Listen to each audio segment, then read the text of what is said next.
Hello दोस्तों, आज हमारे साथ जो शख्सियत है, बहुत बड़ी शख्सियत है, उनका नाम रश्मि झा है।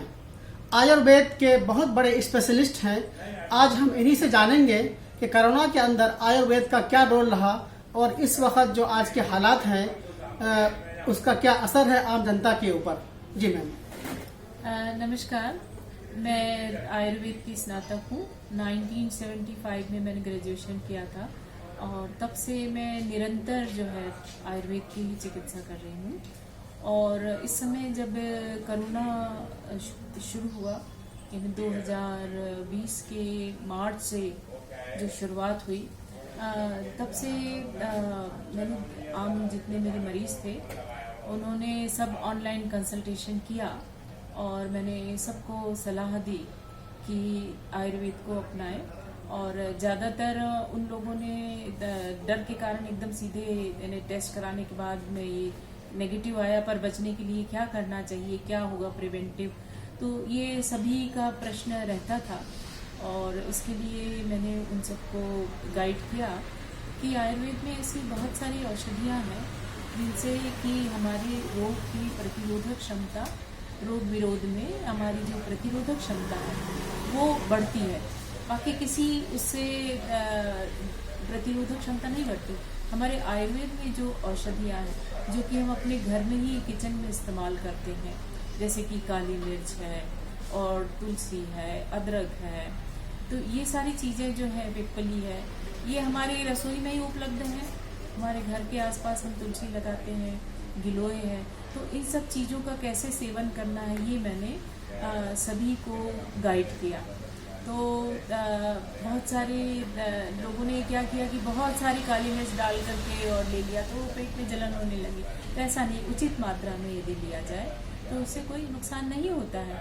तो इसके लिए हमने उनको बताया कि निश्चित मात्रा में, जैसे तुलसी की पत्तियां हैं, एक उंगली के बराबर गिलोय है और 10 दाने काली मिर्च है और थोड़ा अदरक है, और इस तरह सब इसको उबाल के और यदि पिया जाए तो सुबह शाम उसको उबाल के यदि इसका डिकॉशन बना के थोड़ा चाहे तो मुनक्का डाल लें, स्वाद के लिए थोड़ा सा उसमें गुड़ भी डाल सकते हैं, तो वो लेके यदि पिया जाए सुबह शाम, तो सबने इस तरह से उसको अपने जीवन का एक अंग बना लिया और परिवार के लोगों ने इस तरह सभी ने उसको प्रयोग किया।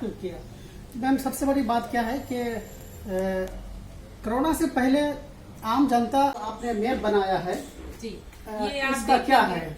आप देखेंगे कि हमारा कान जो है, जी, हमारा कान बिल्कुल गर्भस्थ शिशु की तरह होता है। जो हम लोग कान में बाली पहनते हैं, ये आंखों का बिंदु है और सेंटर में देखिएगा यहाँ हार्ट है, इसके आजू बाजू लंग्स है और ये आते हैं, और सबसे ऊपर देखिए तो पैर है। तो पूरे शरीर का प्रतिबिंब हमारा कान है।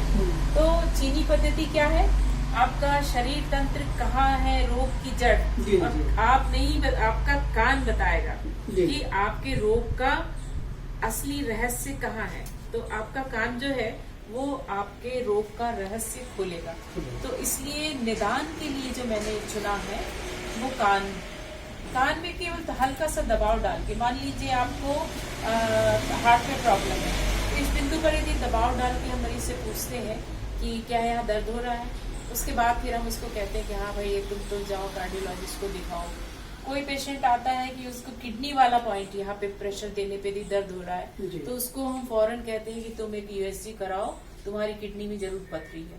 तो इस तरह निदान के लिए जो है ये ईयर एक्यूपंक्चर, जिसमें पंक्चर नहीं, यानी केवल प्रेशर से ही हम निदान कर सकते हैं कि व्यक्ति के शरीर में किस भाग में ऊर्जा का संचार गलत है, ठीक नहीं है, उससे हम निदान कर लेते हैं। एक बार निदान हो गया तो फिर हम उसका चिकित्सा, तो हमारे पास आयुर्वेद है, एक्यूपंक्चर है। फिर यदि कोई हार्ट का प्रॉब्लम है तो हम फौरन उसको कार्डियोलॉजिस्ट को रेफर कर देते हैं। कोई ऑर्थोपेडिक्स का प्रॉब्लम है तो हम उसको, गायनी प्रॉब्लम है तो गायनोकोलॉजिस्ट को रेफर कर देते हैं। तो कुल मिला के मैं केवल 20% पेशेंट का ट्रीटमेंट करती हूँ, 80% को रेफर कर देती हूँ। जो मेरी सक्षम हूँ जिसमें मैं वही इलाज करती हूँ। इसलिए थोड़ा करती हूँ पर बिल्कुल मुझे पूरे आत्मविश्वास से करती हूँ। तो दोस्तों देखा आपने कि 80 या 70 के दशक में आयुर्वेद कहाँ था, लेकिन गवर्नमेंट की हेल्प से और जैसे कि डॉक्टर साहब ने बताया कि बहुत मेहनत हुई उसके पीछे, और आज कोरोना काल के अंदर लोगों ने जाना सचमुच में कि आयुर्वेद होता क्या है। आप देख सकते हैं यहाँ पूरे मैप के जरिए से जो लगाया गया है। ये कटिबस्ती जी पोटली का सेव करो।